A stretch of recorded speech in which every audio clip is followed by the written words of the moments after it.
प्रणाम। हम किरण शर्मा, हम मंजू शर्मा सबके स्वागत कर छी अपना चैनल यूट्यूब चैनल पर। नमस्ते प्रणाम सब दीदी भाई के प्रणाम, सब यूट्यूब फैमिली के प्रणाम, जते चाची माई दीदी सुनबे सबके प्रणाम। हर हर महादेव, जय भोलेनाथ, जय भोलेनाथ, जय शिव शंकर, हर हर महादेव। और हम दोनों देवरानी जेठानी जा रहे छी बहुत दर्दनायक कजरी गीत गावे जा रहे छी। अहाँ सब जरूर सुनब, कमेंट करके जरूर बताएं किनका सबके कजरी गीत पसंद अछि, किनका सबके नहीं पसंद। आ खास कर जे नया दुल्हन शादी क के एलखिन उनका सबके जरूर सुनब सब, और जरूर कमेंट करके दुल्हा जा रहल छथिन परदेश तो दुल्हन कह रहल छथिन, दर्द भरल अपन बात कह रहल छथिन कि जब सावन रात अन्हरिया बीच उनका अकेला मतलब अच्छा नहीं लगे छथिन, अपना पति के दुल्हा के मना रहल छथिन। अहाँ सब जरूर सुनब और प्यारा से जरूर देव। अहाँ सब पिया कोना कटबै सावन राति अन्हरिया यो, आहा जाइ छी नौकरिया यो ना। पिया कोना कटबै सावन राति अन्हरिया यो, आहा जाइ छी नौकरिया यो ना। एक तारा अन्हारी सूझै घर न दुआरी, एक तारा अन्हारी सूझै घर न दुआरी। पिया कोना सुतबै सागर पलंगिया यो, सावन राति अन्हरिया यो ना।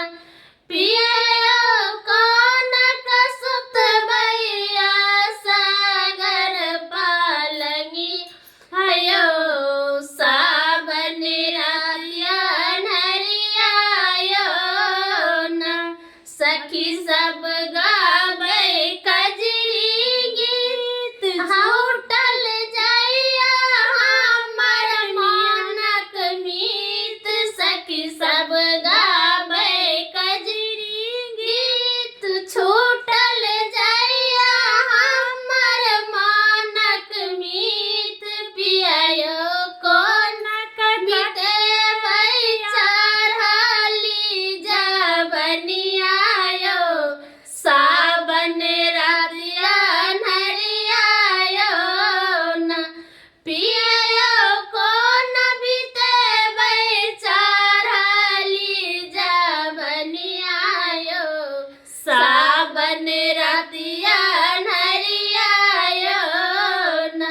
पिया कोना बितेबै काचे अपन उमरिया यो, सावन राति अन्हरिया यो ना।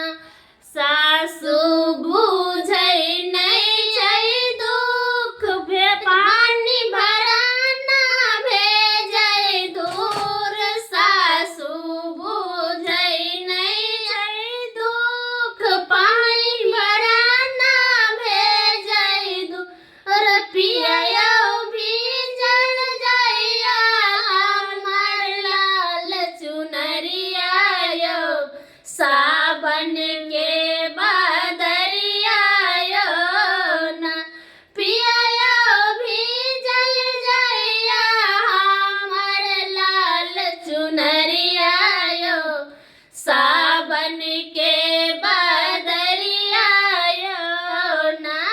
पिया कोना बितेबै सावन राति अन्हरिया यो, आहा जाइ छी नौकरिया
अब घर